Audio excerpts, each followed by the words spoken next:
Fan Podcast. DJ Gove is in the building with us. DJ, what's going on, man? What's going on? Hey, how's it going, man? Thanks for having me. Very excited to be here. Listen, kind of come back home, kind of. I feel like a little bit. I told you, you're always welcome. Every time we do these things, you're going to be here with us, talking about the stuff. And specifically, he brought the toys, literally, not figuratively. He literally brought the toys. I mean, that's kind of my thing, right?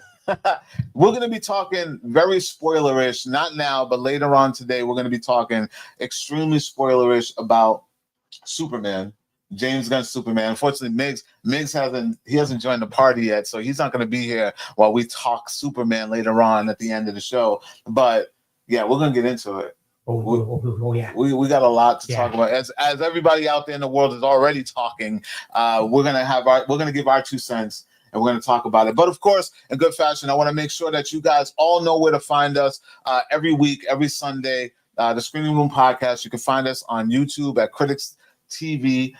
You can find us on Instagram at We Are Critics. You can follow me at ClipCX, of course. But, yeah, make sure you guys are following us, subscribing. Find us on Facebook at Critics. It's Team Critics if you're using the slash on the URL.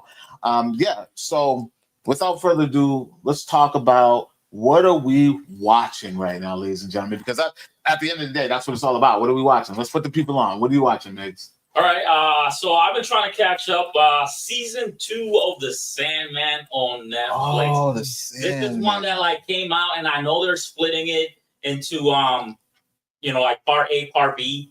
So I kind of wanted to give it a little bit just so when I finish it, I don't have to wait too long for the second part of the second season and final season, I believe. So I've been checking that out. But I'm kind of just taking my time with it just because I know there's not too much. It's been good so far. But I've also sprinkled in another show, this time from Apple TV Plus, Murderbot. I've heard about that. Alexander Skarsgård. I've heard about that. And our boy David Dasmalchian is in there. Shout out to Mega. I'm only one episode in. Interesting premise, Yeah. A little robot gains sentience, trying to figure out what to do with his freedom. Yeah. And it's one it's like a action comedy type of deal. Okay. One episode in, I'm gonna check it out a little Apple TV, they're good for doing the sci-fi modern cool stuff. They do a lot of sci-fi stuff. Yeah, it's this one and Foundation season 3 that's on my list. That one's too heavy for me, man. Foundation is too heavy for me, brother.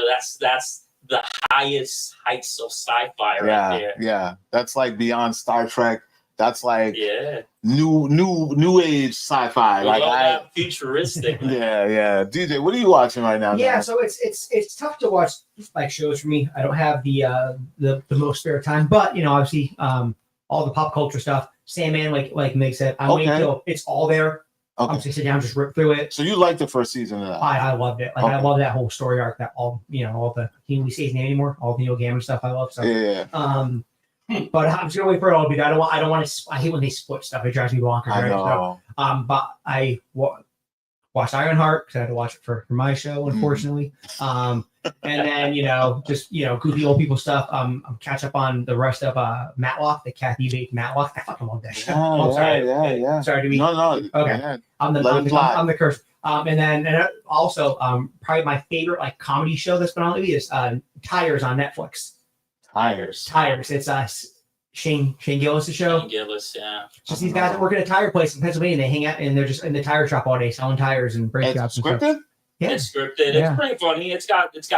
I got renewed for a third season. Yeah, they're on the third season now. They're quick hits. I love workplace based comedies. Wow. Yeah. For reasons waiting, clerks, all that stuff. It's clerks at a tire shop basically. So. Oh, that's even that's right up your alley. Yeah. So it's so that's about it for right now for the shows and stuff.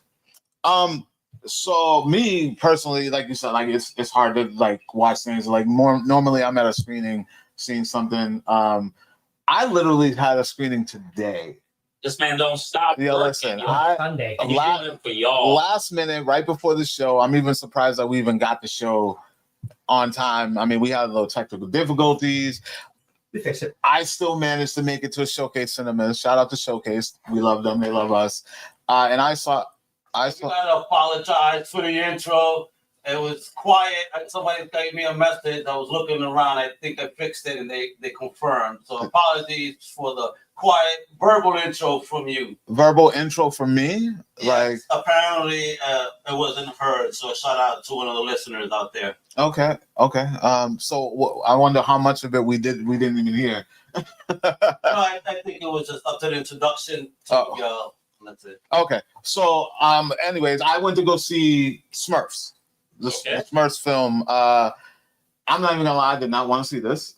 Yeah, I did not. I was not. You're not the demo for this. No, I mean, like, you got to be in the mood for certain children movies, and if it's not usually like a Pixar or something like that, you kind of think that it's not going to be geared towards an older audience or whatever. So, I went to go check that out. I'm not going to give a review on it or anything right now. I put a full reaction out though.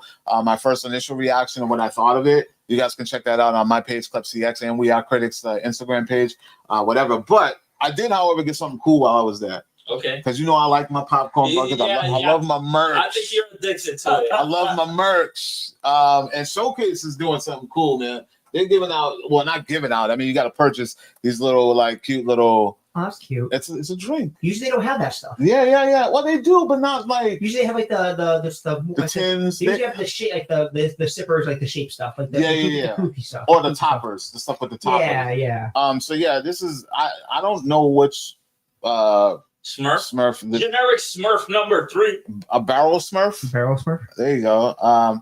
And yeah, I had my Coke Zero in this, and I enjoyed the film. So shout out to Showcase Cinemas. They have these. I don't know if they're exclusive. I'm gonna think they're exclusive because a lot of times they don't bid on stuff like this. Yeah. Unless it's exclusive to their theater. But you guys can get one of those for yourselves at Showcase Cinemas. Shout out to them. And this is not a paid commercial. I bought it on my own. I wanted to check it out. I wanted to have something to show you guys so that you can go out and experience it yourself. Speaking of merch. We were doing a giveaway. Yeah. And I promised that in this giveaway that I would announce a winner for the popcorn bucket. Wait. You're doing it live? Yeah, I'm doing it live. He's doing it live. Yeah. We're gonna do it live. And we're gonna do this live all the time. Anytime I do a giveaway, we're gonna be giving it out, giving it away. Y'all gonna tune in. Just for the future club, how do they enter for the giveaways? So usually we do a post. I'll do it on my personal page and collab with the critics page. And basically it'll be like a set of rules. It could vary depending on which. So basically, just go follow critics on Instagram and Facebook so you can enter the draw. Yeah, that's why you need to follow us. That's why. Shit ton of these popcorn buckets. There's always one to give away. Because we have way too many, and I don't need them all. So when I have them, it's just random. Can't be giving this one. This one's awesome. Sometimes I'm just like, you saw me. I was I didn't know what I wanted to do. I was like, do I keep it? Do I give it? I mean, I told you to keep it. I'm keeping mine, but I don't need it. It's for you guys. Go out and experience it. And I know a lot of people are loving this Superman. We're going to talk so much about Superman, even in a little bit, because we're going to talk box office and stuff. Mm-hmm. But yeah, I want to announce the winner of the Daily Planet newspaper dispenser. It's going to go to a Ronnie Gorham. Ronnie Gorham, thank you for so close. Even submitting and even making a comment on the post, because you could have ignored it. You could have just went by it. Hopefully you're watching right now. If you're not, don't worry. I'm going to contact you, get your information so that we can send this out to you ASAP. I do, however, want to give a sneak peek for the next giveaway. Okay. This thing is ridiculous. And I'm doing this one early because I want to make sure that the winner gets it in time to enjoy it at the theater. As a plastic guy and a plastic fan, this thing is absolutely just bonkers. Al, do you know what we're about to do right now? Man, I saw the sneak peek. So, listen, there's a movie coming out. Are we gonna herald it? No, it's another Smurf. Yeah. So there's a movie coming out that is buzzing out there because of the popcorn bucket. Not only is it the most expensive, it is the largest popcorn bucket that they've ever put out. Breaking records. And we're doing a giveaway. That's right. I'm giving it away. I'm giving this away. And you will have it in time for the premiere of this movie. Ladies and gentlemen, we are giving away. Jesus. That's the size of your head. The Galactus popcorn bucket. Yes, ladies and gentlemen. This one, of course, is mine, so don't worry. You will get a wrapped brand new one. It's in the bag. So You will get a brand new one wrapped just for you, courtesy of wearecritics.com. And you know what? I'll even say courtesy of the fandom because it's my guy. You know what I mean? So we're gonna be doing this giveaway. I'll let you guys know. Just make sure you're following. Tell your friends to follow. This is a very expensive popcorn bucket, and I know a lot of people who are saying they're not getting it because of the price. It's basically the price we're switched to. Yeah, no, it's literally $80. it's literally the price of a lounge slide. It is, yeah.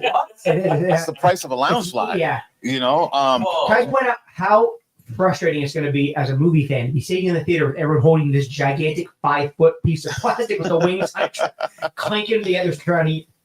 It's cool. Listen, I'm all about the experience, man. No, I think it's super cool. I'm all about the experience, and I want people to enjoy themselves when they go to the movies and make it worth their while, show off. So I want to make sure that some lucky son of a bitch gets this thing before the premiere, and they get to use this thing at whatever theater they're going to. Show it off one more time. So hold on. So shout out to Ronnie Gorham. For the Superman popcorn bucket. Another very nice popcorn bucket. Oh, yeah, that one's cool. But this thing is sick. Yeah, it's really cool. Yeah. That one's really cool. And for the next giveaway, once again, we will herald. It could be you watching at home. Jesus. The Galactus popcorn. Look at that thing shine. Oh, yeah. Oh, and the eyes light up, too. The eyes light up. Yeah. It's like the battery's already included. Yep. It has a little plastic thing that keeps it from... Like demo mode. To and it has an on-off button on the side here. Hit it one time. I gotta pull the thing out. Yeah. All right, I forget. I just want to point out how frustrating it is as someone who was basically stuffed in lockers when they were 12 years old because they knew who the Silver Surfer was. Now there's going to be 10-year-old girls eating out of a Galactus head. That's so frustrating. And that's how far we've come. It's how this whole thing is. It's insane how it's grown. So. Yeah, I'm excited for it, man. I cannot wait. And I can't wait to give that away to one of you. So make sure you guys are following us on We Are Critics on Instagram and on Critics on Facebook. Or follow me, ClepsCX, because it's going to be bouncing around. You guys are going to see it. So without further ado, let's do what Jelly normally does because she's not here to do it. So we're going to get into the box office tally right now because there's some numbers. There's some numbers coming in over the weekend. Super numbers, I imagine. Yeah, they're good. Yeah, no, everyone's doing pretty good. I'm gonna go backwards. We're gonna start from 5 and go to 1 because I'm pretty sure out there everybody knows what number 1 is, but we want to talk a little bit about it. But I'm quite surprised at some of these numbers that I'm seeing here. The top 5 is still Ilio, number 5. Yeah, hanging in there. I mean, the drop is massive, but it did 3.9 over this past weekend, which is weird. I'm like very shocked that this thing is actually still kicking. It's very similar to. Do you remember what happened with was it Elementals? Mm-hmm. It was another movie that not Pixar, but Disney basically buried on Pixar. Yeah, and just it was so good that as people throughout the week were like, okay, we're gonna go hit it like lunchtime and stuff like that. We're not gonna see it on a Friday night or whatever like that, but for sure all this other stuff coming up. But and just Elemental slowly just ramped up and it made really good money in the grand scheme of things. So I think Ilio is kind of in the same bucket. So and right after Ilio comes How to Train Your Dragon, which is right now it's at 7.8. It's had a significant drop as well, but it's been out for I believe like 5 weeks at this point. Yeah, it's been out for like more than a month. Yeah. So after that, F1 still doing well. I actually know somebody who just saw F1 again for the second time. Wow. It's going to be your Oscar winner for sound editing, video, all those editing categories. It's going to clean up. He's calling it right now. No, I think it might get a little more than that too. I wouldn't be surprised if like Dempsey or someone gets like supporting sounds or something. Yeah, the movie from here sounds phenomenal. It's just a solid movie. Yeah, I don't think it's going to take any big awards home, but I think it's going to be in the conversation. The immersion with the sound is to the next level. So, and then coming up in the second week in a row, Jurassic World is still doing its thing. It's still kicking alive. You know what I mean? It's still doing its thing. It had a 56% drop though, since the first week, which is normal on second week. Yeah. Week 2, if you're in the 50% or higher, that's pretty normal. Yeah. It's pretty. Especially during summer. Yeah. And if you're like a big blockbuster, because the herd of everybody that's coming out, they're coming out to see first week. Mhm. You know what I mean? So by the time, you roll around to the second week, it's whatever. All right. Number one, of course. We'll talk a little bit. We're not going to spoil anything. I mean, what else? What else could it be? But the cool thing about this is that there were doubters. There were naysayers. There were skeptics. There were people who were saying, this is not going to be good. F. James Gunn. He doesn't know what it is. He's a one-trick pony. Superman, ladies and gentlemen, number one at the box office and domestically, 122 million. Yeah, there was 120, and this is Sunday.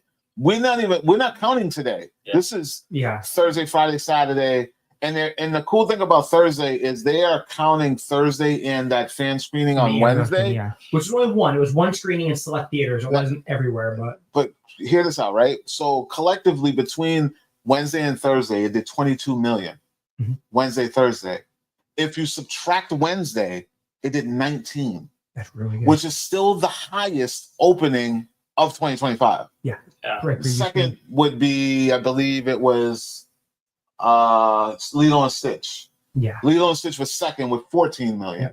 So even when you take away because people are going to say, oh, well, they had the fan screening on Wednesday, blah, blah, blah, blah. Yeah, but even when you take that away, it still had the highest. It wasn't significant enough to really sway anything. So. Yeah. It was still higher. Lilo and Stitch, by the way, crossed $1 billion. Finally. Wow. But we knew it was going to happen. We knew. We knew they weren't going to take it out of the theater. No. It was great. It was cute. Yeah. So, Superman, $122 million opening weekend domestically.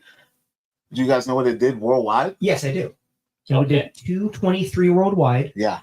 Which is expected because here's the thing with Superman. We'll get to more movies. Mm-hmm. Jurassic Park is obviously doing more business overseas, but dinosaurs are a broader interest for people. Mm-hmm. Superman has never played very well in the Asian markets.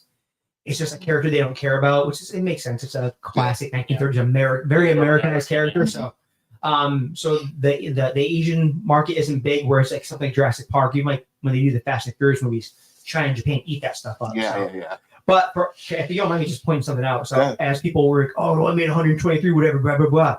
That is a bigger opening weekend than the Thunderbolts, Captain America, Red Hulk. It's 3 times the entire box office gross almost of the Marvels. Yeah. It's more than Guardians 3, Ant-Man and Wasp. It's about the same as Ragnarok. It's more than the Eternals by a bunch. It's more than Shang-Chi. Blackwood we don't count. Very weird circumstances, right? And they counted all the at-home purchasing numbers with that one. It's still more than it, but we give that one a pass, right? Yeah. It's a bigger opening weekend than Spider-Man Far From Home. Wow. Ant-Man and the Wasp. Spider-Man Homecoming. Doctor Strange. Ant-Man. Guardians of the Galaxy 1. Somehow Captain America the Winter Soldier, which I still think is the best comic movie ever made. Thor the Dark World, whatever. Captain America the First Avenger. The original Thor. And Iron Man. Oh, and Incredible Hulk, because they count as MC movies. Okay. So different time, though. Different time. But I'm saying, so everyone who's out there just dumping on this thing. Yeah. Those have been and that's not even counting how well it outdid DC movies. Correct. Yeah. No. 100%. And it doesn't even count all the milk bones action figures T-shirts. I mean, it's a flop. No, it's fine. They released the actual marketing budget. It's in the black. Yeah, it's like 2 something. It was like 200. It was like movie budget was 225. Yeah. Marketing was like 100, and with all tax offsets and licensing deals, the movie's already in the black. Yeah. So we'll talk more soon. This movie's not going to do bad at all. It's people can be upset all they want about it. They can have their opinions about it because you're not supposed to like everything. Everyone doesn't like everything. That's fine. But you have to give credit where credit is due. If something does well, what are you going to say? That's like us hating on Barbie. Like, Barbie did $1 billion, bro. $1.5 billion. You know what I mean? Like, you can hate all you want. Still did $1 billion. People came out. You know what I mean? So, yeah, man, that's the box office tally right now for, this week. And now it's time to get into some topics, ladies and gentlemen. I want to talk about this next thing coming up because this is something that came across the internet that I kind of scratched my head. And speaking of Barbie, it's a good segue because this kind of puts that in the realm of what happened with Barbie, because we're talking about Greta Gerwig, who's Oscar nominated or she won. Not for Barbie. Well, Barbie. I She forget won for she got nominated for Barbie. the thing after that. It was a thing before that. Before that. And then she does a Barbie movie, and now we got director Jon M. Cho, who Wicked is like phenomenal. It is the thing right now, and his next project coming up is Hot Wheels.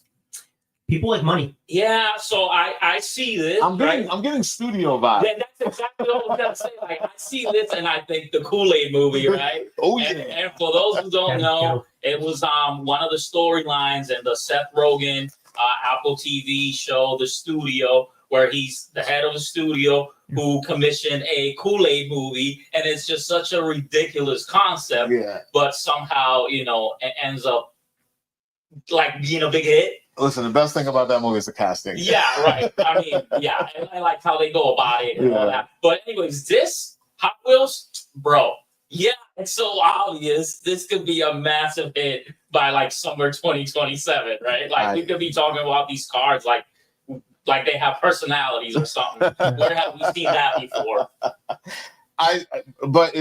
Do we know if it's live action or if it's? I don't know if it's live action. If he's directing, I would think it would be live action. Oh my god! I mean, listen, we got F1s out there. I mean, you have we've 45 Fast and the Furious movies. Yeah, and we've had Driven. We've had Days of Thunder. I mean, there's ways that this can work. I'm just surprised that this is the one that caught his attention. Or maybe it's a favor. It's because you could literally do whatever you want with it. All you have is cars that you need to attach to a project. You put a major you put Ryan Gosling, voicing one of these cars. It's over, bro. I don't want that. Yeah, I don't want that. I don't want done it before. They'll do it again. Yeah, I don't want a bunch of kids driving around and So I don't know. What do you think of this, DJ? Are you excited? Is your interest even peaked about a Hot Wheels movie? So like if they're doing real cars, like they're basically trying to fill the void after Fast and Furious is gone, I don't care. If they're doing something with my camera, if we're doing something where you're doing like because Hot Wheels does all kinds of different stuff, right? Yeah. If you're doing like concept cars, it's like an underground racing thing, or it's like a special ops unit maybe that has like these like cool like. See, that could be kind of neat. This is the thing that I don't like. Like, I don't want them using this movie to sell more toys. That's what it's got. No, I know, but like for me, I mean, there's an audience out there. Of course, it's a bunch of kids. But here's the thing: I don't like. We look at Hot Wheels, we think of the cars that we already know that we've collected, things like that, and then they get into the licensing realm where they put out, famous cars and things like that.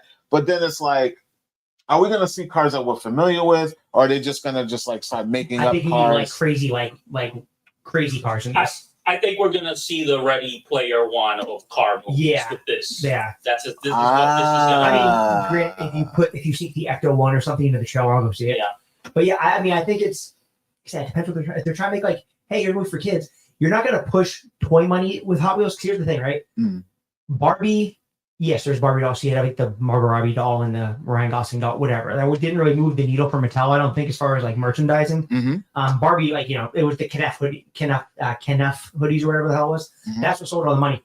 Hot Wheels cost $1.50. It's like you're not trying to increase those margins. Hot Wheels sell like mad still. Like Hot Wheels people are like, I'm a toy guy.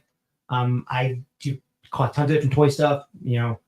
Hot Wheels people are the most insane of all of us collectors guys. So I don't think so. I mean, obviously you're gonna get like some tracks and stuff out of it. Yeah. This is one of the you're probably gonna get a video game out of it. I think it's just they're trying to just like every little boy is gonna want to go see the Hot Wheels movie. Yeah, and girl. Every little girl want to see the Barbie movie. Yeah, I think. And it's but it's like it's the counter programming. Right? It's like, okay, we did the Barbie movie. Yeah. What's our other gigantic license on the other side? Yeah. I mean, Mattel could. I mean, they license at Master Universe. There's other stuff like that, but that's just one age bracket. Hot Wheels spans all this. So again, I get to that. If they're gonna do like, hey, here's another Dodge Charger, I don't care. But they're gonna do like some cool stuff, make it like like a special ops unit or like an underground thing or like a concept guy, something like that, or like a computer that can 3D print new cars. I don't know how they're gonna do it, but G.I. Joe, but they're cars. Will be I got it. Which is Mask.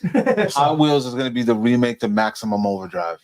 yo, you want to do that? You want to give me an R-rated Hot Wheels movie? Okay. Do like something like Dust Off the Green Goblin. That's dope. Oh man, they would never give us. I don't know. Mitch, you interested in They that? showed the sword machines in it. No, I'm telling you, this is gonna be the biggest hit of 2027. Like I'm calling it, bro. I wouldn't go that far. No, bro, it's because this has such massive appeal. I don't deny Like it. I'm telling You're you, gonna like have a Batman movie. there's a 2027 lot or something. of adults that, like you said, are heavy into Hot Wheel collecting, and this movie's just gonna.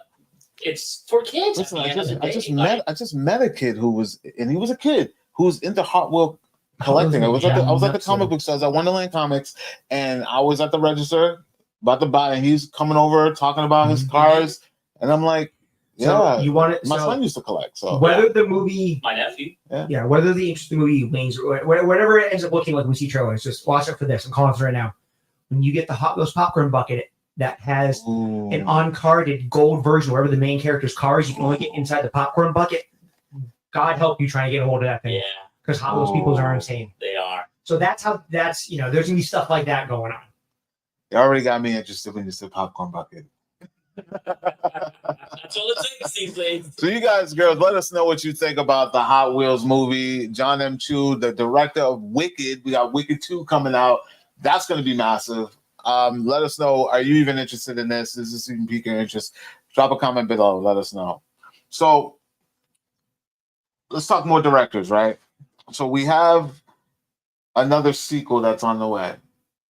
We didn't ask for it, but I don't mind it because I was a fan of the remake, the first one that was a remake. Roadhouse 2 is in some trouble right now. All right. Dalton, we were just talking about this gentleman. The director, Guy Ritchie. Yeah. He just walks away. Yeah. He just got announced not that long ago that he was going to be taking over Roadhouse 2, and then he just kind of just dips out on it. Now, any thoughts on why that's probably? Do you think it's script issues? Do you think maybe he's got something better to work on, or are we just trying to stay away from this franchise? What do you think? I think they probably wouldn't let him Guy Ritchie it.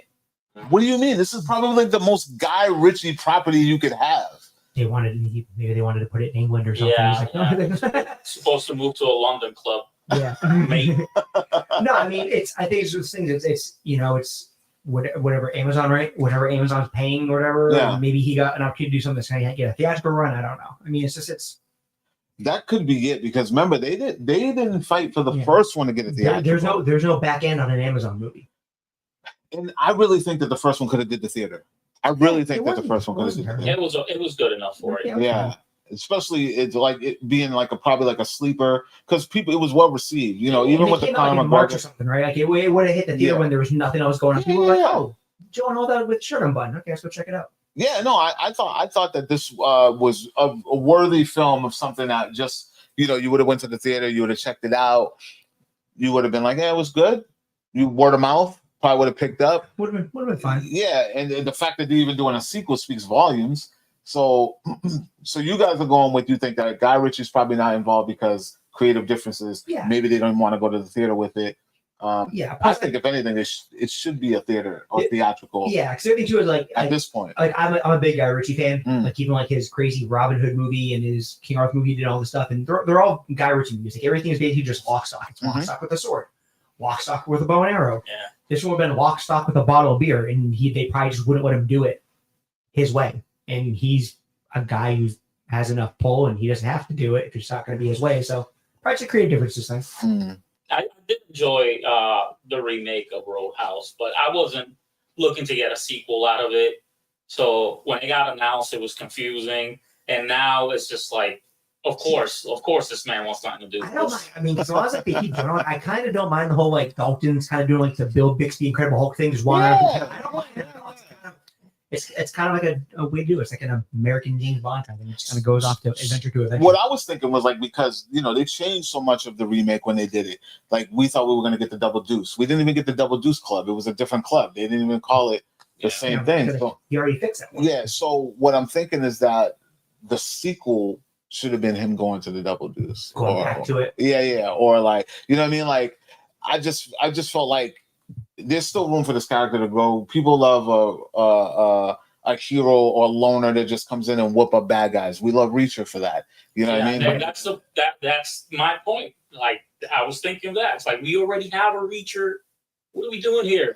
What are we doing? But we don't have a Reacher in theaters, and that's what it's. But it's not going to theaters, bro. It should. It's going to Amazon Prime. You can watch it at home. It's still gonna happen. It's still gonna. Listen, whether it gets recasted or not, it's still gonna happen. We're gonna be like how they did the original Roadhouse, where they put somebody else as the lead and killed off Dalton. Yeah, and it didn't work then, and it won't work now. But it still exists. It's gonna happen. No, it's gonna happen. Yeah. The money's gotta get made, right? Yeah. Oh, were you a fan of Roadhouse? The OG, yeah. Oh, not the you didn't like the remake. It's not Roadhouse. It's I mean, Roadhouse. Roadhouse. It's got Conor McGregor, but it's still Roadhouse. no need to remake it. Just do a sequel of the OG and let them, have recasted the character. Stop making sequels. Just keep giving me more story. And I love your idea. I would go back to that OG club. Yes, I vote you direct. Who needs Guy Ritchie? We need Guy Ritchie's in this world. We don't need clubs making movies. Nah, trust me. Things will get revamped. All right. We're gonna revisit some more revival. We're rolling through these because we got a big discussion about the man in the red cape. But there's another revival coming back. This time it's a Hulu thing. Series that I never personally watched. I was a fan of where it came from, Beavis and Butthead. And then it got the spin-off, and King of the Hill is coming to Hulu, and they just dropped a new trailer. I did watch the trailer, and I'm not gonna lie, I thought it was pretty funny because I like that they took like these characters who are like seasoned, they're older, they're like a generation above, I would say above us. Yeah. And just the quirky stuff of them trying to fit in today's narrative, and I thought it was funny. You guys got a chance to look at this trailer. Did you not? Did you like it? Yeah, I'm very excited for this. I've been excited for this since it got announced. Okay, I was never a fan. I never watched it. Yeah, I can't believe you never watched this. It's fucking like a classic animation show from the Fox days, right? Yeah. Mike Judge, man. Mike Judge is the guy. Yeah, he's the guy. He's done so many. Like I love Silicon Valley still, right? Mm-hmm. Like he's. In this trailer, he's like, "Oh, from the guy who brought you Upload, bro. I don't care about Upload. Yeah, Upload Listen. First season of Upload was pretty solid. I'm not gonna lie. First season was solid. Just be like, from the guy that brought you Office Space. You have me there. From the guy who brought you Butthead. He was in Butthead. Which is where the Hank Hill character started. Yeah. He was in Butthead Do America. Yeah. But dude, this thing's breaking rules, right? Like, animation, the characters, they never age, bro. We're picking this up. What is it, 30 years later or whatever, 20 years? Well, they aged up the side. They got stubble now. King Hill ended in it's probably close to 20. Oh, Jesus Christ, I'm old. I think it's 30. Yeah, I think it's 30. 30. It started 30 years ago. Yeah. But it went for like 9 seasons. It went for like 9 or 10 years. About 20 years. Yeah, but I like the fact that they time jumped it. Bobby's growing up now. Yeah. Everyone's growing up. So I mean, and that's what has me interested because I'm a continuity junkie and I like to see the progression in the characters and the storyline. So I'm curious. I might get into it. I might go back and start it just so I can watch this. But this scene here is just hilarious, man. Like I watched this trailer and I'm not even gonna lie, I laughed. I was questioning myself, like, why did I never watch this? Like at all. Like just very I like this. I think Al, did you ever watch this cartoon at all? Oh, absolutely. It's all fun. I love cartoons. I'm late to the party, man. I'm so late to the party. I've never watched this ever. And like the thing is with the Hank Hill character too, like I lived in Texas, so I've seen like that.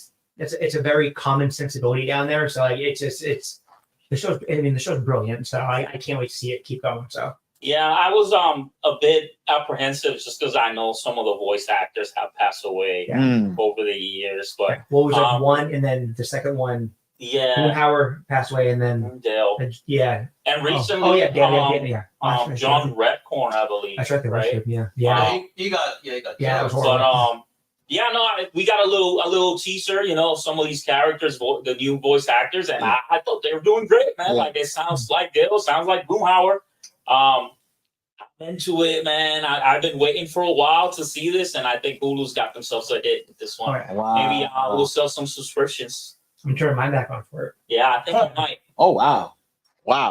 Yeah, I need to catch up. There's a list you can go online that has like, you know, I forget how many episodes, but it's like you could just watch these and get enough of it to go into the new one. Someone made like a company that was like, these are all the best episodes to watch, like 20 of them or something like that. Where it's like, watch these 20, you'll get a gist for every character, you know, and kind of like what they're about. Then you can move into the new one. You have that. You have that. Yeah. I want to see that. We'll probably share that with you guys as soon as we get it, because I think I'm going to jump into it. Like I said, I'm a Beavis and Butthead fan. I remember that. So I knew what this was. It just didn't seem like anything that I would want to watch. But yeah, I'll definitely probably check this out just so I could jump back into the new swing of things. But yeah, ladies and gentlemen, that's King of the Hill. It's coming back. You let us know how excited you are, if you are excited to jump into this series again and revisit these characters, because we got two people here that they're waiting for it. They're waiting for it. It's very soon. Yeah. I think it's like next month or something. So let's get on to this next thing, guys and girls. And this is going to kind of lead us into some more Superman talk, because Warner Brothers right now, they're having a hell of a year. And they are dominating the box office and dominating the theaters. And now they're exclusively giving things at the theaters during other things that are going on at the theaters. Specifically this next topic, which is Christopher Nolan's The Odyssey. Highly anticipated film, ladies and gentlemen. This film is stacked. Like when I'm talking about, I want to say 85% of the budget is just who's in this thing. Everybody's in this thing. Everybody's in this thing. We're gonna read off some names on this thing, because the Odyssey. He's doing another Oppenheimer, bro. Like everybody wants to be in this. Let's go. Charlize Theron, Jon Bernthal, Anne Hathaway, Matt Damon as the lead character. Then we got Tom Holland, Robert Pattinson, who I've grown to love since, what was the name of that? The Devil something that was on Netflix. It was like an all-star. It had him, Tom Holland in it. It came out around the pandemic time, right before Tenet. You guys don't remember? I can't remember the name of it. We'll get the name of it. Mia Goth is in this, Zendaya's in this, Elliot Page is in this, John Leguizamo is in this. Dude, I could go on. Lupita Nyong'o is in this. I could go. Corey Hawkins is in this. I can go on. I can go on. Dune level payroll. I bet most of these people are working for like next to nothing. They just want to be in it, you know. I don't even think you need to care what this movie is about. Yeah, well, you're gonna get quality. You're gonna get quality. I hear you on that. Yeah. But you don't even need to know what this movie's about. You see that cast, you're coming out. I mean, even the trailer. The trailer is literally nothing, basically. Yeah. Right. Yeah. And we saw Superman. About going to see this trailer in front of Superman. Yeah. That's exactly what we're talking about, ladies and gentlemen. So before we get ahead of ourselves, this trailer, it airs before Superman. It's the only way you can see it. It's not on YouTube. You can't go on YouTube to find this thing. You can't go to a website. You can't search anything. You might be able to find it on Reddit. I may or may not know somebody that has it recorded, but other than that, pirating scum. You're not getting this trailer unless you go see Superman. It was a little underwhelming, but it was very meaty. It was good. Yeah. But good. So my wife doesn't get excited about any of this movie stuff. She could honestly care less, right? Yeah. And when this thing played and she realized what it was, jaw on the floor. Yeah. She was like, "Oh, we're going to that." Yeah. She doesn't usually care about any of this shit. And just a brief little description of what you get is you get a voiceover, you get a narrative from Jon Bernthal as he's talking to Tom Holland about his dad. It's powerful without nothing. Mm-hmm. You see literally nothing. You see them. Yeah. Tom Holland looks like he's bringing something different. Yeah. Absolutely different. Which is, I've been talking about this for a long time. It's like, I don't know if this kid is ready for, because every time we see he's the same little boy type vibe, teenager. I think finally someone cast him in a spot where it's like, okay, you don't have to be like, Peter Parker basically. So yeah, no one's giving him a shot basically to stretch his legs kind of. I think he's gonna kill it. Yeah, because a lot of things that we've seen him in even after Spider-Man is he's still playing off of that young. They want him to be that 20 2-year-old, whatever. Yeah, he's So 30 now. He's in his 30s now. And we're getting that. And I wouldn't be surprised if he had that pep talk from wifey. Because Challengers, she's Oscar ready after I saw that. I was like, crazy how good she's got. I remember watching the stupid dance show with my kid on Disney Channel. Yeah. It's like it's nuts. But yeah, no, loaded. Did movie. you get a chance to see Challengers? Yeah. It was kind of nuts. That was nuts. The way she leveled up, Zendaya we're talking about, I wouldn't be surprised if, her and they spar at home or whatever, like just from that little bit that we got of Tom Holland, I'm feeling something different. Like I'm like, he looks different. He looks older. He looks like the role is very emotional from that. So I'm super excited to see I'm not the biggest Nolan guy. I don't like some of these people who just drool all over everything Christopher Nolan does, and everything he does is perfect. I'm not one of them, but like he does bring it. Like nothing gets half-assed. So this movie should be like a spectacle. I think it's going to be great. You're excited for this? Oh, what? Yeah, no, I'm in there, bro. Like,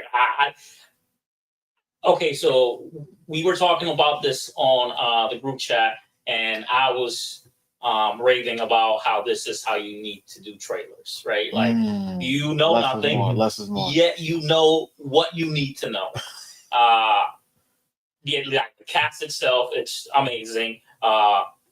Everybody knows the Odyssey, right? And one of the things that I just speculating is like, how deep into fantasy is this movie gonna go? Yeah, because it looks grounded. It's like it looks really very well. grounded. I mean, like we don't know. Like, but like, give us a gist of the Odyssey. It's I want to say it's not a biblical story, but it kind of has like that vibe to it, right? Gods and stuff. And all that stuff. It's basically it's a more intense we're out there. That's kind of like what brother, we're out there is the Odyssey. It's done stuff. It's like you said, it's the way should be done. It's like it's a Nolan movie. Here's who's in it. That's all you need. Yeah, it sells itself. Just like this should have just been like James Gunn, blah, blah, Superman. It's like I hate trailers now. Yeah, I go out of it's what we do. It's like you're supposed to watch them. Yeah, I hate watching trailers. I don't think this one. You're gonna get a full trailer eventually that will go everywhere. But again, they don't need to give a lot away because every age bracket knows what has an idea what the Odyssey is. And again, it's a Nolan movie, so it's gonna sell itself. So Greek myth. Yes. Greek Roman stuff. He's coming home from the Trojan War. Yeah. He gets lost along the way. He meets these creatures and has to go through these challenges. Tom Holland plays the son. He's basically trying to find out what happened to his dad, Matt Damon. But Matt Damon has to go through a whole Odyssey to get back home. But like I said, there's like mythical creatures in this, right? There's Medusa. There's not Medusa, but they have like a Hydra type of creature, like a big old sea monster, multiple heads. They have Cyclops in this. All this a tribe of cannibals. There's like I don't know how deep they're gonna go into this. It's as old school as it gets, right? The classic dramas, the original story. These are the original epic poems, right? Super excited for this. This is the type of shit we should be remaking. You know what I'm saying? This is the type of shit we should be remaking. Not something that came out 30 years ago. Remake something that came out 2,000 years ago. Yeah. Let me see what you can do with that. Like the 7 Voyages of Sinbad. Why not? Why not? Yeah. That's what I want to see. Something like that would look awesome right now. That would look awesome right now. So, you guys and girls, listen, let me know what you thought. If you saw this trailer, a lot of people probably don't even realize they saw this trailer because they didn't like make a big announcement that they were going to be holding this for Superman. Only the insiders knew. Like I knew because you told me. I forgot. The first time we saw, we didn't get trailers. Yeah, I know. And then the second time when I went to go see Superman, I'm sitting there and I was like, oh yeah, it was like Christopher Nolan. They didn't do this for the Amazon thing. Nope. This trailer wasn't there. It was theatrical start. So it started Thursday night. I completely forgot until I was sitting there in my own thoughts, and I was like, oh wait, that's about to play. I was like, I remember now. And then that's when I let you guys know. But yeah, guys and girls, if I don't know if you remember it or if you're planning on going to see Superman, you'll get a clip, you'll get a brief little thing of the Odyssey. Let us know what you think in the comments below. Are you excited for seeing this movie in that cast? Because that cast, it's bringing somebody out. I don't give. You might come out for one person. You're still coming out for this movie. There's just way too many people in this movie. It's gonna print money. Yeah, absolutely. So let's get into this next thing. We're gonna do some reviews. Before we get into the Superman spoiler discussion review and Miggs gets out of here and leaves us. I saw a movie over the week. This is one of the ones that just comes across the desk. They send me movies, Sony Pictures Classic. Okay. And I was like, you know what? Let me check it out. I'm always up to try something new and see what's going on. And I watched this little quirky little film called Oh Hi. Oh Hi, ladies and gentlemen. Oh Hi. Hi. This stars Molly Gordon and Logan Lerman. Is that the kid from Percy Jackson? I think so, because when I watched this movie, I didn't even recognize him. And then after the fact, I was like, "Oh, okay, I've seen it. I've seen her before." And the bear, I know. Yeah. But I saw her in something else. Wasn't the bear because I haven't started the bear yet, guys. Yeah, the Percy Jackson kid. I'm gonna get to the bear, but I haven't started. Yeah, it's Percy Jackson. It's a lot of show, and I know I gotta give it my all. That's another one that you'd be like, wait, they're in this, bro. Like this. I think it's like second season. There's like one scene that you're like, whoa, how did they get the budget for this? It's like, who's paying all these people, Yeah. So Logan Lerman was Percy Jackson. He was in Perks of Being a Wallflower. Oh, yeah, that's where I remembered him from. Okay. So anyways, this lady, Molly Gordon, she stars in this film, directed by Sophie Brooks. I went into it blind. I didn't know what it was about. I didn't watch the trailer or anything like that. So when I'm watching this film, before I talk about what I think about this film, I'll give you a gist of what it's about. So these two, they're dating. The movie starts off, they're going on in a little getaway. They have a house or a cabin of some sort that's been rented out, sort of like Airbnb, by this gentleman here. He plays Isaac, by the way. And when they get there, they're hitting it off. It seems like it appear that, they've had a relationship for some time. Even on their way there, they're kind of, they vibe and music. They love the same music. They're singing. They get there. Then, they hook up. They have a great night. They get a little adventurous. They find some sex, what are those things? The little wrist things. Restraints. Yeah. While they're there, and they decide. Listen. You have no idea where I'm going with this. They decide to get a little adventurous and have some fun with it. They do, and she's all in it. She likes this guy. This guy appears to like her. While they do their thing, afterwards they decide to just kind of cuddle and talk a little bit, and then the truth starts coming out. And this guy says some things that he shouldn't say. But what genre movie are we like? What is this? That's the best. Like, I'm looking at a picture. I'm looking at the title. I'm thinking rom-com. Yeah, but he's a But you're not describing that. Listen, at first it looks like it's something else, but then it's not. So my setup makes it sound a little thrillerish, a little horrorish, but you're getting more of a darker comedy. Okay. All right. In my theater reaction, I was like, this is kind of like when Harry Met Sally had a relationship with Misery. Okay, yeah, I thought you were gonna say he's a serial killer or something. Yeah. No, but that's just the setup. Like it's not that, but that's where you think it's gonna go. So essentially, it turns into a communication problem. So it's like a Jehovah's Witness. No. Just a relationship communication. And something that it's very relatable. Something that we all will relate to. Where we've all been in those relationships where one of us thinks it's one thing and the other one thinks it's something else. And that's where the meat of this thing happens and where it builds upon. And she takes advantage of the situation that she's in because he's in restraints to kind of get her way.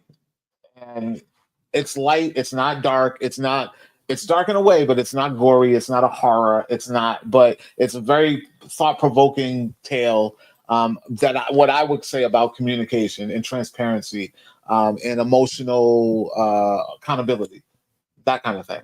So at first, when I watched it, I wasn't a fan of it really because it kind of comes off as though they're glorifying mental delusion or kind of glorifying, you know. I'm interested, man. Like, yeah. Like, The way you're trying, I see the trailer, but it sounds very much like that's how they used to make movies like in the 80s and the early 90s. Yeah. So shout out to Sophie Brooks, because like I said, going in it, you kind of think it's one way and you might walk out of it not liking it. But then I sat on it and I thought about the characters at the end and where they were at the end of it all. And I came to the conclusion, I was like, this is not about glorifying victimization. This is not about glorifying who's right, who's wrong. It's more about emotional accountability, more about what part of it do you play? You know, and I don't think I'm spoiling anything by saying that, but that's where it left me. Very thought-provoking. It comes off as like, this is kind of weird and cheesy and just bonkers, but I walked out of it with a little bit more of the experience than I thought I was going into it blind and not knowing. So, ladies and gentlemen, that is Oh Hi. It comes out the same day, limited release in theaters as Fantastic Four. So it's like Searchlight kind of thing. It's Sony Classic. Okay. Sony Classic, which is weird that you would put that title on a movie like this because it's very modern. I think they use that for the indie. Yeah, but it's very today, and I think that Sony Classic logo would kind of steer youngins away from it. I feel like, because when I saw it, I didn't know it. I was like, this. It one makes it feel like an old movie, and two, maybe it's not a movie that's for someone. Sounds like something like blow up, it's like Paramount Plus or Prime or something, wherever it's gonna go. Yeah. I don't know. I don't think anyone's coming out to see this. That's sad shit. Like, you said it's opening against Fantastic, and it's limited. Like, it's a limited release. And don't forget not to jump too far. But there's more than just the Fantastic Four on the 25th. What am I missing? People can sit on their couch at home, watch Happy Gilmore 2 on the 25th. Oh, that's so right. It's Comic-Con weekend. Very, very interesting weekend. Yeah. Which I don't want to get too much to do about, like, and it's Comic-Con weekend too, so a lot of people aren't even going to be home. Numbers are going to be interesting that weekend. Hopefully more with this one. I totally forgot about that. Happy Gilmore too. That's right. But yeah, ladies and gentlemen, this is Oh Hi, directed by Sophie Brooks, starring again Molly Gordon and Logan Lerman. Check it out in limited theaters the 25th of July, and I think it's going to be streaming sooner, like right after. Like, I'll sit down and watch cool movie. Definitely sold it, Clef. Yeah, 100%. Look at that. I wasn't even trying to sell it. So I mean, it's time to kind of say goodbye to my man Migs here, man. All right, well, this where I've seen you. I'll do it. I really hate that we have to say goodbye to Migs, because it would be very interesting conversation if you were in this right now, because we're about to go in on some Superman talk. So I mean, Migs, next week I'll come back. I'll give my 2 cents about it, not too in depth, but you boys enjoy. Yeah. I will fly out of here. That's what we should have cued in the Superman music. I seen it copyrighted. Right? Ladies and gentlemen, it is time for us to give you the headlining topic of this evening. We're talking about none other than James Gunn's DC Studios, and I will get into that in a second. DC Studios Superman. We've all seen it. You've all seen it. 3 times. Yeah. Oh, 2 times for me. 3 times. 2 times for me. 3 times for you. I probably won't go see it again. I'm souped out. I've already ordered the Steelbook, so Al, you've seen it. Yep. Al's seen it. Let's talk about overall. I want to get this out of the way right now. Good movie, bad movie. Amazing movie. Okay. Fantastic movie. Good movie, bad movie. Great movie. Okay. Me? Good movie. Okay. The divisiveness out there right now is insane. People are morons. No, I wouldn't say that. I wouldn't say that. No, that's your opinion. That's your opinion. I wouldn't say that though. I get it. We are hurting. We are bleeding inside, internally. People feel a way. They're passionate about their versions. They're passionate about what they grew up on. They're passionate about what they believe they know.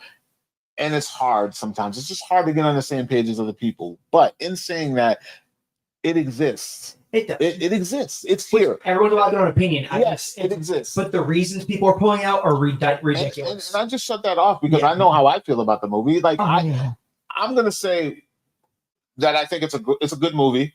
It's worth a watch. I can go back to it. I've watched it twice, and that's all I need right now. It's not going to be for everyone, but you gotta see it to judge it. A lot of people are judging this thing without even seeing it. A lot of people are judging this thing based off of things that have absolutely nothing to do with the movie. Well, yeah, like the huge chunk of it is the Zack Snyder stuff. Yeah, at the end of the day, James Gunn was granted control over DC Studios, and in this, he decided that he was going to spearhead this new property with Superman. Now, unlike other studios, people who run studios, we won't say names, but let's allude to someone like a Kevin Feige, who is a producer first, who comes in and says, it is my job to produce. I'm going to go out and find and build my own Avengers team of creatives to build my universe. Now, instead of doing that, James Gunn took it upon himself to say, you know what? I've been doing this for a very long time. I understand the backlash that comes with stuff like this, a la Star Wars. I'm going to take the chance to put my best foot forward and put the line and put it all on my back. I'm a director, so I'm going to do this. Instead of me going out and giving somebody else to be the punching bag, I'm going to be the punching bag. I'm going to put my career and my name on the line, and I'm going to put this thing out to launch a new DC universe. And I think he did a pretty solid job considering the state that the DC Studios was in before any of this came out. You tell me what you think. You tell me what you think. I am a DC guy. Like I celebrate. I love superheroes. I love comic books. I've been reading comics for 40 years, right? So I celebrate the entire catalog. So yes, I don't hate Marvel or anything like that.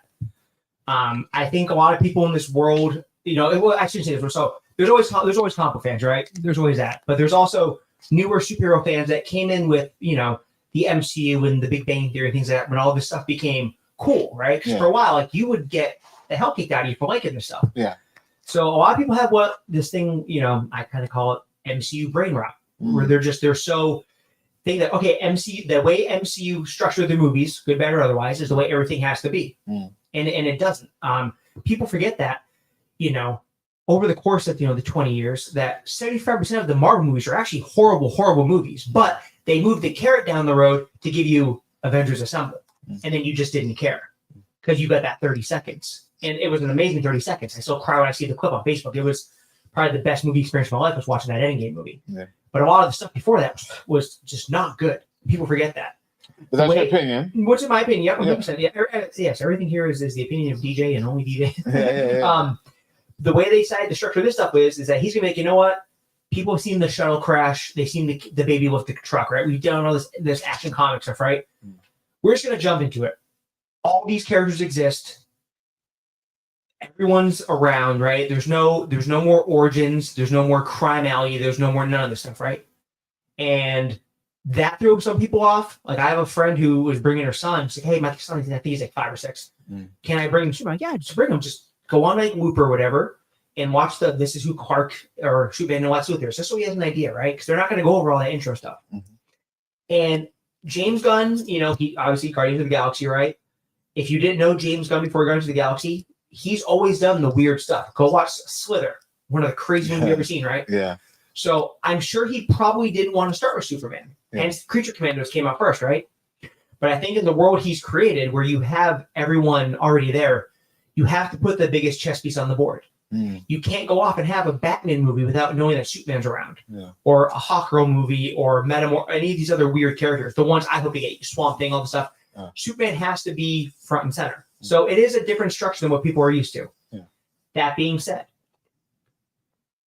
the Christopher Reeve Superman movie to me is the greatest comic movie ever made, just because it was a time and place. Obviously, if you're a younger kid, you don't think so because you're like, he spins the earth backwards and pulls him out of the dirt. What the hell? But seeing Superman, you thought the guy could actually fly. Like it did something to you. If you're a comic fan, remember, emotionally as a kid. That's it's the colors of the suit, it's the music, it's the curl in the hair, it's the glasses on it, all this stuff, right? And I think he did his best to try to recapture that to the point where they used the 1978 Chris Reeves font in the title marker. Yeah. They went to John Williams like, hey, we need those beats of the theme. He said, John Williams, yeah. John Williams is the greatest music composer in the history of the world. I think he's better than Mozart, right? To me, the Superman theme is his crowning achievement because it just, I mean, at least me, it does something to you as like to your soul when you hear it. Oh yeah. Even the new iteration with it has that. It really captures, which I want to talk a little bit about that as well. So he tried to do the best he could to set this new thing up, and Marvel makes movies with comic book characters in them. James Gunn made a comic book movie, if that makes sense. It's fictional cities. There's no New York. There's no Los Angeles, right? It's Smallville. It's Metropolis. It will eventually be Gotham, Star City, Coastal City, all that stuff, right? It's a fake world, so he didn't have to worry about grounding anything. Yeah. And it's, you know, like I took my daughter. My daughter's in her 20s. I baptized her with Adam West and Chris Reeve and Linda Carter, so she goes deep. And her like Bible is Justice League and Justice League Unlimited, the animated show. Yeah. He gave you 2 hours of live action Justice League Unlimited. Yeah. And it's just maybe it's not for you, whatever, but it's what this DC is going to be. And DC is, you know, Marvel had your Avengers and Spider-Man, right? And the X-Men, which eventually they'll get to that, and that will probably heal a lot of wounds, right? Yeah. DC has so many amazing B, C, D, E tier characters he can pick from. Metamorpho, Mr. Terrific, right? Ridiculous. Like, highlighted the movie Mr. Terrific. No, people don't know who he is. He's an amazing character. Yeah. So buckle up because the DC stuff, it's going to be the weird and wacky. It is. Clayface starts shooting next month. Okay. I mean, it's. So I want to talk about some of the things that a lot of people. Is there anything about this movie that doesn't work for you? Yeah. So I could have done with. There's a character called the Engineer. Yeah. And again, he with all the I just said all the old 1970s beats and some of the he picked from all over the place, but the bulk of it is the All-Star Superman run. Yeah. Right? So that's really the bulk of the inspiration here, right? So this character called the Engineer. Nothing against the actress that played the character. I am just fed up with the trope of the nanobot / liquid metal bad guy kind of thing. I'm done with that.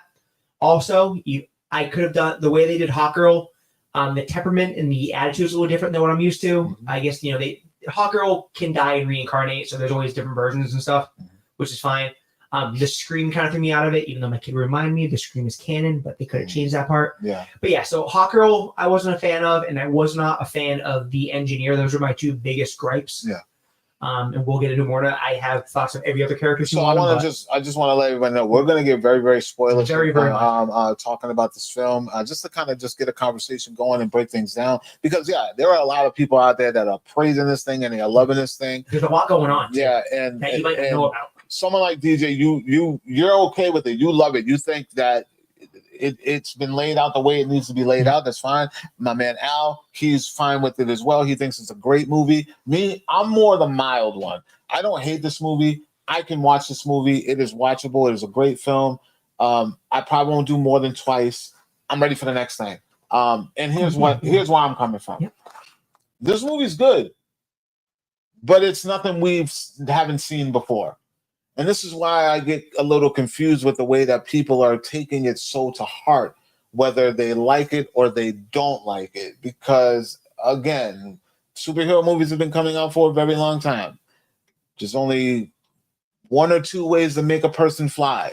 There's only one or two ways to make a person be a nanobot. There's only one or two ways to have a bad guy and a good guy. Like, we have seen these formulas a million times over. We're just getting something different from somebody else's imagination. So with that, you go into it, you watch it, you say, oh, cool. All right. I like it. I didn't like it. Whatever. People are going way too hard. Like just nitpicking this thing apart as though every other movie they've ever seen in their life didn't have the same beats. Yeah. Every movie essentially has the same beats. It's called storytelling and script writing, and they all go up and they all come down. They all do the same exact thing. Yeah.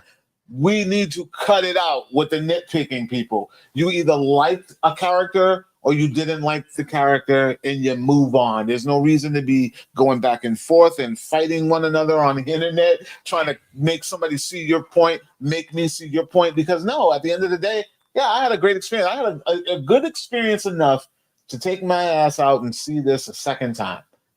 If I'm bored one day and I don't got nothing else to do, maybe I'll go see it a third. But whatever, that's no one else's business. Yeah. To try to tear this thing down and make excuses on why people are praising it, it's like everybody has their own experience. This is why we have these discussions and we talk. I don't like the divisiveness that this movie is making simply because one director did it one way. Yeah. And another director is doing it a different way. But let me tell you this. I saw this before you say anything. Yeah, sure. I saw a guy put up a video, right, where he had 2 flight sequences above his head. And in the thing, it said, who did it the best? And it showed Cavill's flight, and then it showed his flight. Of course, we saw, yeah. And at the end of the day, I'm looking at this thing, and I'm just like, what's the difference? Beyond color grading, what's the difference? There isn't. They're flying. Yeah, I don't know how to make a person fly on camera.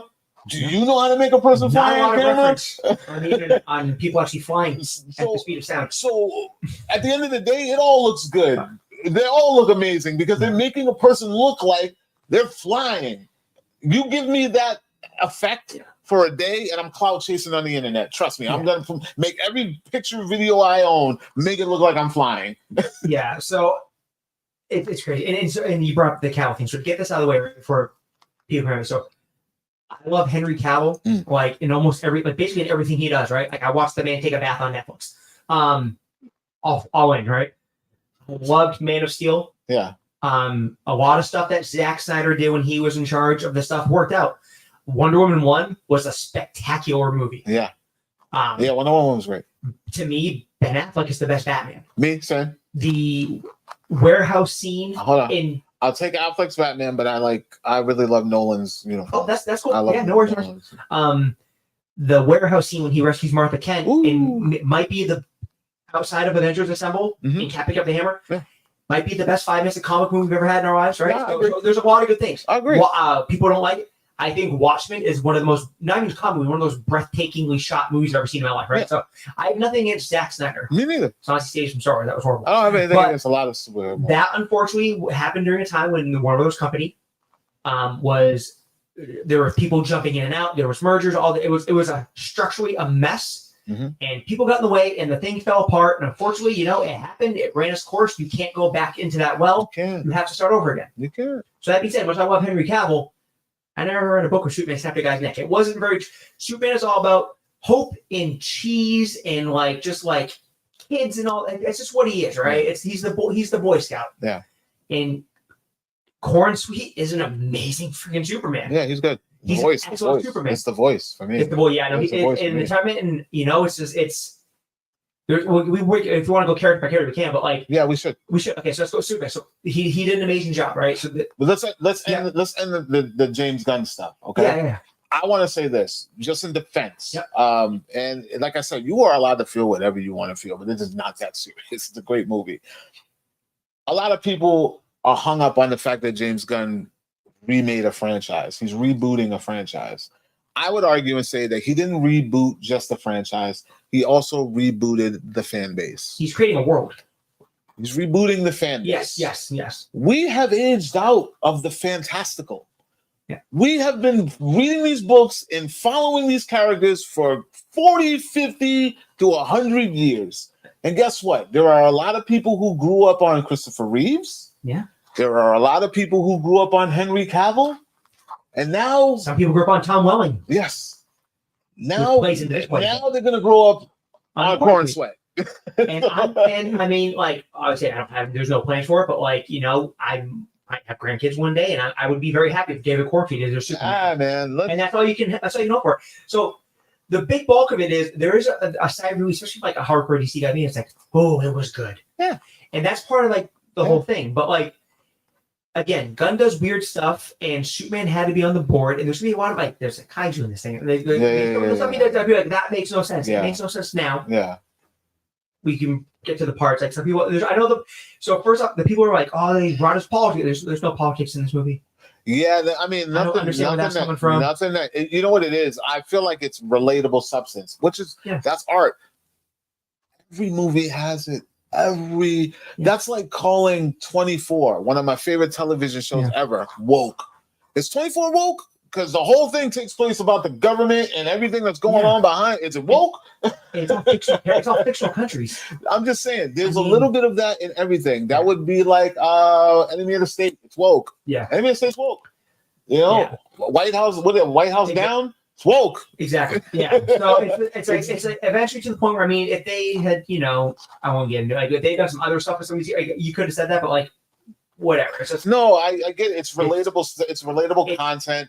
It's literally, you know, sheet for sheet what's going on in our world. Argument is getting so old and tiresome. Like, I'm exhausted with these people. Yeah. Well, I don't know. I get it. Whatever. I get it. It's relatable content, so people are easily like geared towards it. It's fine, but if that's what you're going for, if that would the first thing you notice when you're going to the movies, then you're probably a miserable human being. You're not going into the experience with your entertainment hat on, like, because there's relatable content in everything we do. Music, you listen to songs, people drop lines, they say things about people, and you know it's there. No matter where you look, it's there. But you got to be able to say, okay, I'm going in to watch what I'm going to watch, and if that's what you took from it, hey, that's what you take from it. But I didn't necessarily go straight to like, oh, this is being political, because at the end of the I know, and that's just the way they are. That's the way some people are programmed. I just don't get it. With me, I wanted to see a superhero movie. That's where my mind was at, and I was essentially just going in on, you know, the character Superman. You know what I mean? Well, who is an alien? He's an alien. So I get how they're trying to tie that in, but people are going to take what they take from it, and that's that. Exactly. I do want to talk about some of the stuff that didn't work for me. Okay, yeah, go for it. Because I thought it was a good movie. Like, I'm very like mellowed out about it. I'm monotone. I don't hate it. I don't overly love it. And I watched this. I feel like I was watching this through the eyes of the audience, like the skeptics, because when I watched it the first time, I watched it as, all right, if I was not me, what are the things I'm gonna hate about this movie? That's how I had to watch this movie, because I didn't want to go into it and come out of it with so much excitement and like, oh, it was the greatest thing. So a lot of the stuff that pulled me out, it wasn't the jokes. Like, the jokes, for the most part, they land. Yeah. It was the Justice Gang. Okay.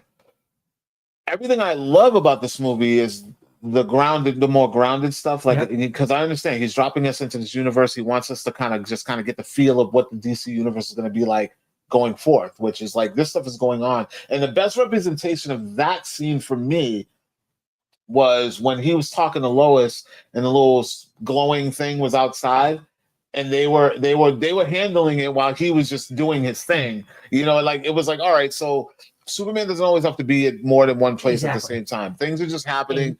And there's heroes saving the day, and he doesn't have to be the one. He's never had that in the movie. Yeah. No superheroes ever really had that. So you brought the scene, like, it's in the show where, you know, in the poster, there's this giant, like, interdimensional imp. And why is it a dimensional imp? Well, because James Gunn's favorite character is Batmite. So eventually, if you have dimensions, that's where you're gonna get Batmite. I think it might be my favorite scene in the movie is, you know, they're talking, there was a very serious conversation in the background, this is going on, and you can see like the green beams and stuff, and the red beams off the T-spheres on it, so you know they're fighting it.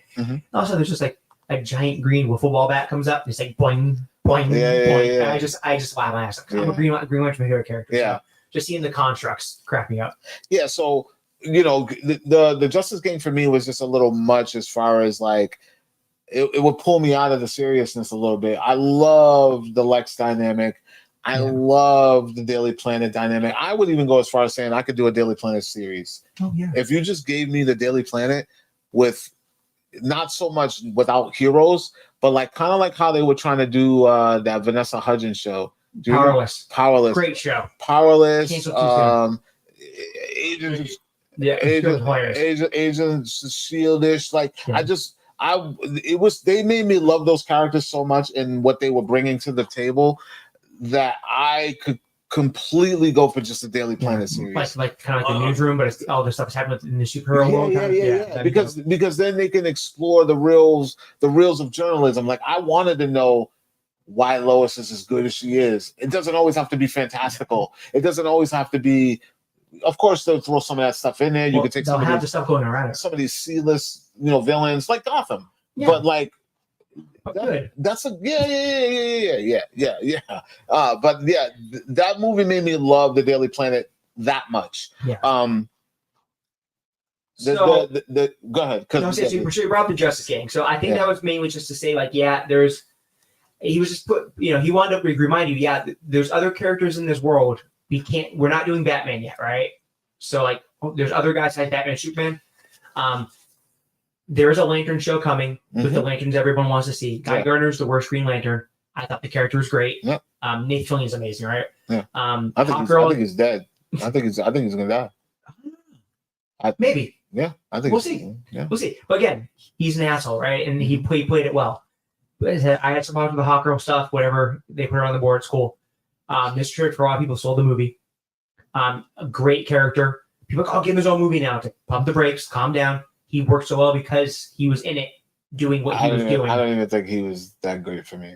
I mean, it's a cool character. It really is. He's the smartest guy in DC Comics. Yeah, he'll tell you he's the third because he doesn't want the flack. I was talking about this with one of my friends. I shout out to Ashley and Cole. We were talking about how his portrayal just reminded us a lot of Robert Downey in Tropic Thunder. Oh yeah. And every time he would talk to me, I was just like, dude, I thought he was going to drop a line from Tropic Thunder. So although he was good, yeah. I'm got there, Mr. Terrific. Yeah, that was like I was just. But he did his thing, but everybody's like he stole the show. But I argue, when it comes to writing, you have your anchor characters. Yeah, that was specifically written for him. Yeah, to be that character.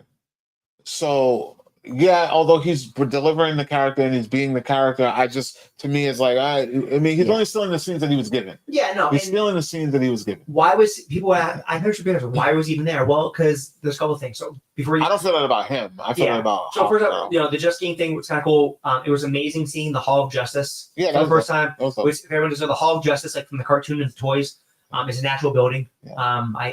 It's the Water and Power Company in Ohio. Ohio, yeah. There's a mural in the Just King's hideout of the old JSA. It's got Dr. Fate on it. It's got Wildcat. It's got the original Flash. So there's a lot of history there that they can unpack, right? Because of the structure, the matter you're dealing with, like the way Lex was doing things. We can blow the public. There's an interdimensional component to Lex's scheme in this one. You needed a smart good guy character to do the smart stuff, and you weren't going to use Batman. Oh no, you aren't. So Mr. Terrific is the smartest character in the universe. Yep. He kind of fit in. Yeah. So I'm fine with that. And again, I love all the weird characters in these games. No, but that's what I'm saying. Like everyone had a purpose at least. No, yeah. I don't have a problem with him being there. I think he should have been there. Yeah. But to be he stole this, dude, he's playing the position he's supposed to play. Yeah. Which means he's charismatic. Yeah. He's doing his thing. But like I said, he just reminded me of Robert Downey Jr. The way he the enunciation. You know what I mean? So it wasn't like he was doing anything that I never saw before. But that's just being jaded and seeing so many movies. He did his thing. Hawkgirl. Let's talk about Hawkgirl because that's a wasted character, dude. Yeah, wasted so character. They're doing. I forget. They never said her first name. So I don't know what version of Hawkgirl she. There's been a bunch of them. I think they're doing the one when she died and it was like her cousin or something like that. Because she dies and reincarnates in someone else's body. But it wasn't. I don't think it's the Justice League Unlimited kind of Hawkgirl that people were expecting. Yeah. Especially where you're doing a Jon Stewart show, and there's supposed to be a couple in that universe. So is that what they're kind of aiming at? Maybe she's going to be in Peacemaker. So yeah. So maybe they'll straighten her out a little bit. And again, it's weird because I see her as Dora the Explorer, and I always will because. So I have a dog who's like special needs, he will watch it's his favorite movie. Yeah. He hears Vamonos. He'll sit down and watch that entire movie. So I watched it 100 times, right? Because it's one thing that calms him down. Which we'll get the dogs in a minute. But yeah, wasted character. Did not like the setup of her. I said the scream kind of took me out of it. But again, I mean, I like Hawkgirl and Hawkman, so I'm just happy that she's there. But again, I hope they kind of not retool her, but I'm hoping that in later things when she gets more speaking parts, because she doesn't really do a lot of things. She's kind of just there. That's why I was like, why her? Because they could have literally introduced any other kind of character. I think you needed a female member. Yeah. And you're not going to do the one in the red cape that comes later on, and you're not going to do the clone of the one in the red cape because that will come later on. Yeah. So, and you were going to do a bat person. So it's like I mean, honestly, I would have rather them do Black Canary, but I think they also needed her to fly for plot points. So you needed a flying female character. You just go with Hot Girl. So you see, you're saying a lot of things that I'm playing in my head, which is like something that I think a lot of people should take in account is that it's the first one. Not only that, everything is on purpose. Yes. Because like listen, hear me out. I argue, I was like, she's like the only person that I was like, why is she here? But we know, I'm sure there's a reason why she's there. I just didn't feel it in this movie. Just like, why is Mr. Terrific being the one to do this? You just answered that for me. Because you can't use, because you need a smart person beside that. Exactly. So like a lot of the stuff that's going on is like Crypto. Like a lot of people are like, why was Crypto there? And we got that answer as soon as we were watching this. And Crypto was awesome. Yeah. He's a good part in this movie. Probably one of the best parts. Yeah. I'm still kind of about the robots. You know, it's just All-Star Superman 101. Yeah. Superman robot. Yep. And again, but that was no way. And this might be a James Gunn flaw, right? You know, I happen not to have a problem with directors who jam all their buddies in their movies. I'm one of those buddies. So it's like, you know, I really can't knock that. Yeah. But the robots are Alan Tudyk, who's the greatest robot voice in the history of robot voices. Yeah. It's Palm, it's Mantis from Guardians, it's Rooker, it's his wife. So that's how he jams all his buddies. There's his robot voices. Yeah. No. Other than that, I think it's a pretty solid movie, ladies and gentlemen. Like, I don't have any issues with Superman to the point where I don't think that it deserves the box office that it's getting, the buzz that it's getting, the toys that it's getting. He's a tough nut to crack. Let's tough nut. Let's go the toys. Let's talk about this stuff, man, because you have multiple toys for this movie. Obviously, it's a movie like gauged at children, right? So, right now the DC Comics toy license, I'm gonna really toy on you, right? Is licensed out to multiple entities. Obviously, you have Funkos and stuff like that. Yeah. You have Spin Masters, who has right now the licensing for a lot of the Superman stuff, and Spin Masters is like McFarlane. The rights are all going back over to Mattel in about 6 months, right? So this is kind of like one of their last hurrahs, especially on the Spin Master side. And they do like the stuff for the kids, the kaiju with the slime in it and stuff like that, whatever. McFarlane does the McFarlane thing. I am a massive McFarlane collector. I have probably 80% of everything he's put up for DC. And for this one, he did some cool stuff. So obviously up front we have the Superman and the Crypto figure. Again, pick them up. I know, I want to see that because I didn't even really get a chance. So this is the Crypto 2-pack, the deluxe. Oh, you came with the laser eyes too. Multiple faces with that. So this there's 3 versions of Superman in this line. So you have the one with Crypto, which is the hardest one to find, deluxe. You have a battle damaged, which they say battle damage, it's dirty. He gets dirty a little bit in this one. This one's a Target exclusive, and then you have your standard one. I didn't bring the standard one because I figured why bring the standard one if I have all the other ones. Yeah. So again, Crypto's rookie card basically. Very nice, right? We talked about Hot Girl a bunch. The Hot Girl figure is not movie related. Yeah, I was about to say, like, why? They didn't give her and they didn't give Guy Gardner their own figures. So this one was already tooled up, I guess. Yeah. This is the Chase version. There's another colored version. This one she's colored by Justice League Unlimited. The other one has the gray wings and the green stripes on her shirt. So it's like more comic-y. But yeah, I was kind of bummed about that. I was also kind of bummed about no live action Guy Gardner. Yeah, why? But so they had just done a Guy Gardner figure like I think 2 waves of deluxes ago. And he had a Chase figure. So you had a Green Lantern and a Yellow Lantern Guy Gardner. So all they did was they put a Red Lantern variant Platinum Edition figure in the assortment. There is a Nathan Fillion Superpowers figure though, because he does the ones that look like the old 80s figures. So there's a Nathan Fillion Superpowers and there's a Nathan Fillion Spin Masters. Right? Yeah, I saw the Superpower one. Metamorpho, super cool character. Again, was in the movie because Joey. The baby Joey thing was a little weird, right? But you had to move the carrot, right? He serves a very specific purpose. He's also one of James Gunn's favorite character. Very, very classic DC character going back in like I think the 50s, 40s. They dropped the ball on this with no Kryptonite hand. No kryptonite. Yeah, they 100% did. They needed the baby. They did. I think they did it because this came up for the movie. It would have been a spoiler. It would have been looking at a bad guy, and he's not a bad guy. Baby Joey's a separate purchase. We saw Baby Joey at GameStop. I did not buy a Baby Joey because he's on scale, and that drives me nuts. You could have given the Baby Joey. That'd been kind of cool. Yeah. Again, but cool character, old school, like science explosion kind of Yeah. character. But again, he was there because he served a very specific purpose, right? Yeah, he was just Cool a plot figure. point. He was a plot standard point. figure, right? Yeah. Let's see what else we got. The Superman robot you brought up. Yeah. Number 4. The cream of number 4 is the one in here. It's got multiple faces. Gary, this is the Gary robot. An amazing, if you're an action guy, an amazing sculpt. This is an A+ action figure. Nice. Obviously, new, fully retooled body because there's no robot figures to base it off of. Yeah. It would have been nice if you could swap the number plate out. I'm not gonna lie, Oh. but maybe they have something coming up later on. I mean, you could just pump these out and just change it. So you could always do another pack of these. That's not red platinum means you can only buy the figure at retail outlets. These were all Walmart exclusives for the most part. Walmart got the Superman end cap. Walmart exclusives also is Ultraman. The Battle Damage Ultraman figure is a Walmart exclusive. I was a little upset that the Battle Damage Ultraman was a deluxe figure for $35 and the Superman was $20, but $35 and all he has is a couple extra hands. Cool. The other thing about Ultraman is to get his role in the movie. If anyone doesn't know, Ultraman in the comics is an evil version of Superman from another Earth. This is not what that is. They just burned the name.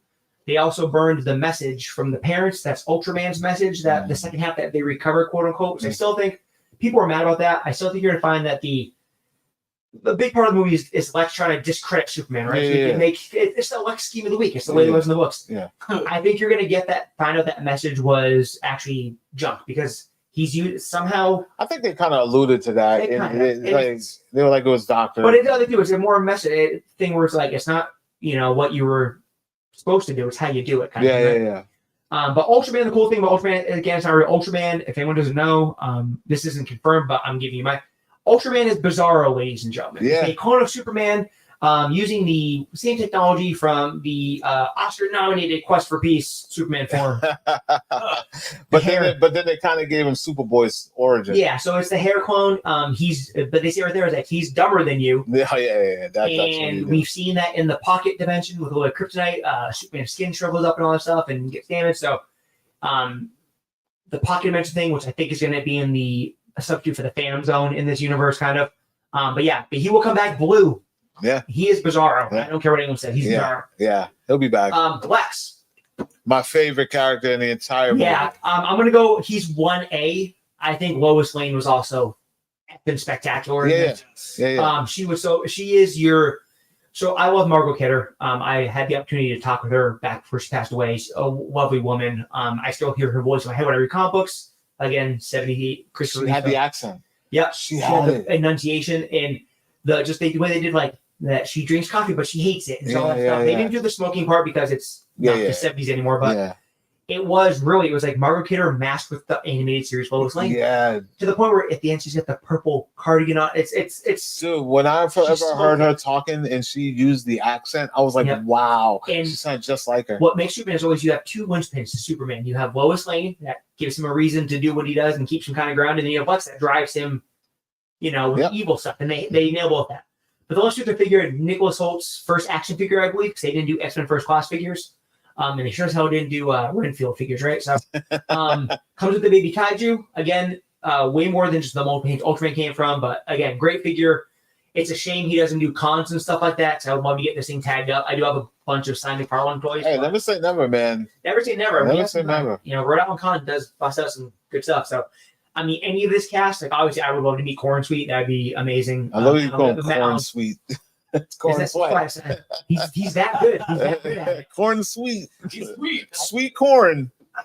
And then obviously Mr. Terrific, Platinum. I'm not even gonna lie. I like that figure. Yeah. The only downside to the figure is it doesn't come with any T-spheres. Yo, why is the guy on the back of that? No T-spheres? No, just alternate. Is the guy in the back of that box Caucasian? No. He looks it. Is that DJ with a wig on the back? Maybe. That looks like custom box. Can I see that real quick? Yeah, bro. On the camera, it looks like No, because if you take a white guy like Lex, it's. I mean, this. Yo, Claire, Can you? That look like a white man. Yeah, well, listen. Hold up! Look how dark this tall is. It's a camera trick. The You camera can't takes, even see his face. the camera takes 10 seasons out of your face. And then But again, but the cool thing is the superpowers has a Mr. Terrific and it has a superpowers T craft, which is kind of cool. There's also a superpowers so no tease face. Forces of Solitude and a gold label. He's got one in his hand. That comes with a robot. He's got one in his hand. Oh, does he? Yeah. Okay, he's holding one. Okay, He's holding a T-sphere. Okay. It would have been nice. I would stand and have them kind of surround him, have a couple. Yeah. You never know. You might. I mean, you might get it. It's possible. I think. I mean, obviously, with toys, right? Tooling dollars. Tooling is how they basically sculpt action figures. Mm-hmm. They have the body, have the faces now. So maybe, like, if since he's such a popular character, maybe they'll come out with a bigger edition with like some of the plastic stuff on him. Yeah, but those are the figures. It's sexy. The assortment is all these plus a standard Ultraman that's not battle damage. Any vehicles? Not for these. So really, all you get from the McFarlane stuff is Batmobiles. Just because they're $100 a piece. They're expensive. I happen to have. Oh, they're not small. I have all the Batmobiles. They're not small. Yeah, I have all the Batmobiles except for the Batman and Robin one because that thing is just weird, man. Yeah. Now I bought the Batman Forever one because it came with Alfred. So yeah. But yeah, so that's part of the merch that you're getting for that. So trying to get off track. But again, I mean, I was in on the toys anyway because I collected pros. And there's one more too. So you want to spoil the big? Yeah, this is spoil. Listen, we said we are going to talk spoilers. Again, not from the movie, but what? No, because here's the reason. As a page punch. So yeah, so this is Supergirl One for Tomorrow is the story that the Supergirl movie. I should have brought my books. I have these books. This figure, by the way, little story about this figure. Very, very rare. Why? Because the initial truck that these were all loaded on when they came off the dock in LA was hijacked. Oh, what? Oh, yeah, that's true. Every pre-order was canceled. Wow. And I was just watching SKUs one day, and one just popped up at a Target, and I went for a drive, and it was still sitting there. So what? Yeah, and it was supposed to be a Walmart carried figure too, this page puncher. So wow. Don't know how it showed up. I don't know what the hell happened, but yeah, I did not pay the crazy eBay money for these in Canada. This is for the folks to see, like, and this thing too, like, gorgeous figure. Yeah, that's dope. Freaking gorgeous figure. Just the mold on that is insane. Oh, dude! I mean, people were like, "This thing sold out." Pre-sold out. Cape wired? Oh yeah, wire soft goods cape on the page punches. Wonderful. This thing is A+ from an action figure perspective. Wow. But again, Supergirl makes her live action appearance at the end of this movie. Or Endish. Endish, yeah. No so the DC movies are not going to do post-credit scenes that move the story forward. Mm-hmm. They're going to be just little gaggy things, right? Mm-hmm. He's not going to do because again. Not that there's anything wrong with Marvel does it. That's their thing, right? So it's kind of like, well, I'm not going to do the Marvel thing. I worked over there. I know how that goes, right? Yeah. The Supergirl One for Tomorrow is the book that they're basing the Supergirl movie off of. That thing is in the can, ready to go.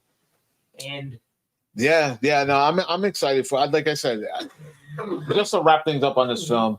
I don't think it's an awesome, spectacular superhero movie, but I had fun. I thought it was great. It got me excited and interested for what's to come. Specifically Supergirl, who pops up in the movie towards the end of this thing. And then, I'm just curious to see what they do with a Batman and things like that. I'm interested in seeing these guys show up at San Diego Comic-Con because I know Peacemaker's going to be there. Peacemaker makes an appearance in the show too. Yeah. So tied into this. Yeah, it's all tied in. So I'm curious to see where it goes. For me, I don't do grades. I don't do grades for movies, but it's a watchable movie, and I think you'll probably want to see it more than once. Just for me, DJ, what do you for you? Last thing. Yeah, 9 out of 10. 9 out of 10. Okay. Yeah, 9 out of 10. The best DC movie in a long time. I mean, since Wonder Woman, but possibly since Chris. I shouldn't say it. Probably since Batman Begins. Right. It's gonna be interesting to see how things go down the road. For me, it's my favorite comic book viewing experience in a theater since Endgame. Mm-hmm. I was grinning ear to ear. There's a couple times I almost teared up. But I'm so emotionally invested in this character in this universe. Yeah. So I'm just a part of it might be the fact that I'm glad it wasn't horrible. Yeah. I mean, that was a huge weight off my chest. Yeah. I'd be like, okay, and it was. I told you when you were saying there. It's like there's one part of the movie where you realize that they're not doing a structured movie. They're doing a comic book, and it's like. Okay, someone finally gets the character. Because nothing against Cal, nothing against Zack Snyder. That really wasn't Superman. Yeah. So it's a lot of people feel like you. Yeah, and it's more James Gunn has said he was a big Smallville fan. A lot of it feels like there's parts where where you hear him talking the way he's written, like, oh yeah, he was putting Tom Welling in the suit basically a lot of it, and Lex coming is a lot like Rosenbaum, who I think is the best. Yeah. So if you're into Smallville, you're gonna like it because it feels like a little bit of not like a continuation, but there's the hearts there from some of the characters. But again, it's just he does his thing. He's a super nerd. He does weird, wacky stuff, and the biggest we got Metamorph with it, which is terrific. And my dream is obviously I'm getting a Lantern show, so I'm stoked about. Is that hopefully in the next decade, I'm going to get a live action Justice League Dark. I'm going to get a live action Etrigan the Demon. I'm going to get live action Plastic Man. Yeah. Oh, yeah. We'll definitely get Plastic Man. I'm going to get Dr. Fate back. We're going to get a new Swamp Thing. The other Swamp Thing was amazing, right? The show. Derek Mears did an amazing job. Yeah, no, that show was fun. That show was dope. But again, I don't think, and if you're seeing the comic books, and like you might only know the Avengers and Superman and Batman, that's cool, no problem. But I trust me, like this DC stuff, the story arcs, the deep cut stuff, it's so good. So we're in good hands. There's a lot of good movies and shows to come out. So for everybody, no matter what you think. Yeah, and I mean, Al, did you have any final words like this show? This movie. I do this for hours. So. What was it? It was a good one for you. A 4 out of 5 for me. Wow. I enjoyed it. Wow. Fun. Wow. Superman brought me back to Reeves, a little bit of Root. Yeah, I could see the small angle, and even a little bit of the Tyler, kind of the family feel. Yeah. It felt like an innocent. The Lois and Superman dynamic was beautiful. Like Clark and listen, for me, I honestly feel like this is more of a Clark Kent story than a Superman story. Just based on the humanity portion of it, and his relationship with Lois. Like I love them two on screen together. I thought it was so good. Yeah, it was so good. You would have thought like they were married in real life. Yeah. Like I mean, just like it, and you get one of the best. I'm about like moments. Like just to me, my moments. You get the spinning shot of them kissing with him flying her. I mean, that was just like, how many times have you seen that in the book? Yeah. I mean, you've seen it in the movies too. Yeah, but not like that looks like Neil Adams drew it. It's that kind of stuff. It's a comic book reader's movie. Yeah. Yes. Ladies and gentlemen, I mean, listen, we're all entitled to our own opinions, and I know a lot of you are very passionate about this movie, whether you liked it or you didn't like it. That's fine. You can feel however you want, but just respect one another. I mean, it's art. It's all subjective. Some of us are going to love it. Like, listen, I'm here with my buddies, 2 of them giving it a 9 out of 10, 4 out of 5. And I'm still the one that's like, it was cool. It was good. Not horrible, not amazing, but I still enjoyed it. And I can honestly say, I can honestly say that I'm still excited for what's to come. I still want to see what's next on the board. Supergirl's up next. Peacemaker's up next. Peacemaker season 2 in August. Then we got Supergirl coming next year, and then Clayface start shooting next month. Yeah, so there's still more, more things to base this on, more things to come, more things to see. And at the end of the day, if you don't like this, we can always jump back on the Marvel train like we were, because that's on its way too. Again, I want to thank you guys for tuning in. Let us know, what did you really think about Superman? Was it just not for you? I mean, a lot of you are commenting on my out of the theater reaction. People I don't even know, just really just kind of like trashing this thing, saying it's woke, saying this, whatever. Feel whatever you want. I mean, hey, but at least go see it. You can't talk about it if you haven't seen it. If you haven't watched the movie, you can't say what you think about the movie. Remember that. Let us know, like, comment, share, subscribe to everything we got going on. Leave a comment below about Superman. That's it, ladies and gentlemen. We are wrapping up the show today. DJ, I want to thank you for stopping here. No problem. Yeah. And talking with us, bringing in the toys. Yeah. And if you don't mind me plugging, so again, we've been friends for a while now. So Critics has a whole bunch of links and stuff. So we're trying to get the toy stuff going. Collects podcast. I got to find time. I have like 3 shows on. I'm going to start, I started off a little bit, had some setbacks for the work, but Collects under the Critics brand. We're going to try to do way more toy news and toy stuff and all that. And so check that out. Give a follow, and I'm going to kick that back up real soon if you like the toy stuff. We got an Instagram page out there that's COLLEX. Yep, and a YouTube channel and a Facebook page. So look for Collects and just look for that yellow X. We put that on all the branding. We're also relaunching the horror stuff you're too. doing So that too. Extreme is definitely going to be coming back. We got a new face for that. Yep. Nicole, shout out to you. She's going to be spearheading that and making sure that for spooky season, Trying to cover all your bases. we get Here at really Critics. spooky. I can't wait because that's like my favorite time of year outside of Christmas. But And while you're while we're plugging, so it's just because I have to. Like, Yeah, if you don't keep it mind, going. if you like hearing my insane ranting on stuff, Fan Man Podcast. Yeah, tell them where they can find you, Been man. for 7 years. We have 200 episodes. We just do almost like a radio show kind of weekly about. We just launched a new one, Fan Man Beyond. Just talk about all this kind of stuff too. Movies, TV, comic books, whatever, trips, whatever we end up doing. Just it's like a middle-aged guy NPR kind of thing. So Doing the pop culture talk, and this was different because normally we just talk about TVs and movies. So I was glad that we were able to speak to the merchandise for this stuff, like the toys. I mean, I didn't even pull this up. Yeah, I had got the Superman cup that I didn't even use it. I just like how well it was made. Yeah, like it feels rubbery. Like it feels like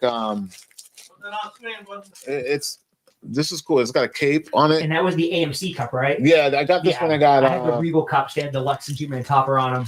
Yeah, a lot of all these Superman have a lot of stuff. I mean, there's so much Superman stuff out there right now, guys and girls, for everyone to eat up. But that's all we got for today. Al, you want to say anything to the people before we get out of here? We're tune in every week. You know what it is. The Screen Room Podcast, baby. That's right, ladies and gentlemen. That's right, ladies and gentlemen. The Screen Room Podcast. Check us out every Sunday, 5 p.m. live on our Instagram. I'm sorry, not our Instagram, but our Facebook and our YouTube. YouTube is CritiXtv, and our Facebook is Team Critics. That's facebook.com/Team Critics, or you can just search Critics with a capital X on Facebook, or you can follow me, ClepCX, everywhere on social media. I like to keep it simple, like give you guys one little name, and you can find me everywhere. And DJ, where can they find you? So we have the Fan Man Podcast Facebook page, at FM37 on X, Instagram. We have a TikTok now, Fan Man Podcast, and just DJ Bove on Facebook. If you want to yell at me directly, there you go. Bring it on. Ladies and gentlemen, that is all we have for today. And until next time, we will see you guys next week. Oh, and shout out to the gentleman, Ronnie. I can't remember his name. I got to get his name. Ronnie. The winner. Yeah, the runner. Because I'm going to be reaching out to you because I don't know if you were listening or not. Ronnie Gorham, winner of our popcorn bucket from Superman, the Daily Planet paper dispenser. I'm going to get that to you as soon as possible. And then make sure you guys are tuning in because we're going to be giving away. Oh my God! The Galactus. I hope I win it because I ain't paying for that. I can't do it. We're going to be giving away the Galactus real soon, ladies and gentlemen. So yeah, make sure you guys are checking out for that. All right. And until next time, guys and girls, see you soon.